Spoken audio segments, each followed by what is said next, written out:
9 महीने से किसान आंदोलन भले ही जारी है, लेकिन फर्क इससे ना सरकार को पड़ रहा है और ना किसानों को।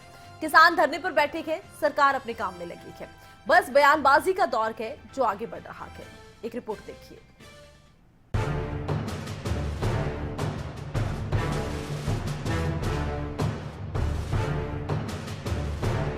किसान आंदोलन को शुरू हुए 9 महीने हो चुके हैं। सर्दियां निकल गई, गर्मियां निकल गई और अब बारिश का दौर जारी है।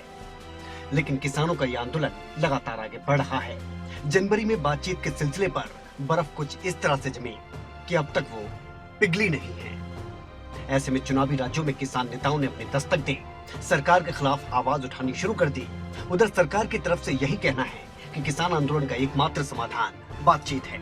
किसान नेताओं को अपनी हठ धर्मिता छोड़नी होगी और बातचीत करनी पड़ेगी।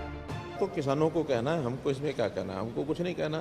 किसान जो है, जो इस प्रकार के सो कॉल्ड उनके नेता हैं, जिस प्रकार की जिद पर अड़े बैठे, वो जिद नहीं करनी चाहिए और बैठ करके नेगोशिएशन की टेबल पर आना चाहिए। नेगोशिएशन टेबल कभी भी संवाद से चीज़ें हल होती हैं। आपने अगर संवाद छोड़ दिया और जिद पकड़ ली तो समस्याएं हल नहीं होती हैं। इसलिए हमारा फिर उनसे अपील यही है कि नेगोशिएशन टेबल पर आकर के केंद्र में मंत्री हमारे सामने हैं, कि कृषि मंत्री हैं या उससे पहले जो भी लोग डायलॉग में लगे हुए थे, उनसे नहीं बात करने की, किसी और से भी करने की कोई ऑफर तो आए। इसलिए नेगोशिएशन ही रास्ता है और कोई रास्ता नहीं। संसद के मानसून सत्र और हरियाणा विधानसभा के मानसून सत्र में भी किसान आंदोलन का मुद्दा तो गूंजा, लेकिन सरकार के इरादे साफ थे कि वो आंदोलन को लेकर अपना रुख साफ कर चुकी है। ऐसे में विपक्ष की बातों को भी ज्यादा गंभीरता से सरकार ने नहीं लिया। ये जो सत्र चला, चाहे वो संसद का हो चाहे विधानसभा का हो, बतौर विपक्ष में बड़ी निराशा रही। पहले तो मैं संसद का बता दूं। संसद में पहला ऐसा सत्र हमने देखा कि विपक्ष ने 3 मुद्दों पर चर्चा की मांग करी और सरकार ने उन तीनों को खारिज किया। हमने मांग करी संयुक्त विपक्ष ने कि महंगाई बेरोजगारी पे चर्चा हो, दूसरा किसान आंदोलन पे चर्चा हो और तीसरा जासूसी कांड पेगासस पे चर्चा हो। और सरकार ने कहा कि इन तीनों को छोड़ के आप चौथे पे चर्चा करें। लेकिन इस बात को लेकर गतिरोध बना। दुर्भाग्य की बात ये रही कि पूरा सत्र निकल गया, मगर पूरे महीने में विपक्ष की वहाँ पे बात नहीं सुनी गई।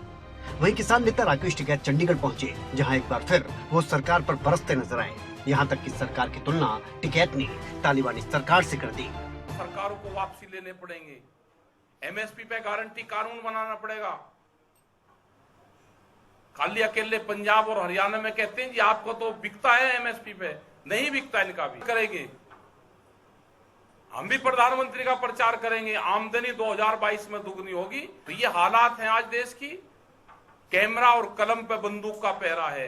कैसे प्रेस के लोग अपने आप को, संस्थाओं को बचा के खबरें छापते हैं, मतलब बंदूकों के साए में जीने को मजबूर हो गया। ये खालिस्तान नहीं कहते हैं, हम कहते हैं ये सरकारी तालिबानियों की सरकार है, सरकारी तालिबान है। फिलहाल किसान आंदोलन को लेकर पिछले कुछ समय से जो तस्वीरें सामने आ रही हैं, उसे देखकर यही लगता है कि जो मुख्य लक्ष्य आंदोलन का रखा गया था, वो कहीं न कहीं उससे भटक गया है। सरकार भी आखिरी बातचीत के बाद किसानों की बात को गंभीरता से नहीं ले रही। देखना यह है कि चुनावी राज्यों में किसानों की यह दस्तक क्या बदलाव लाती है।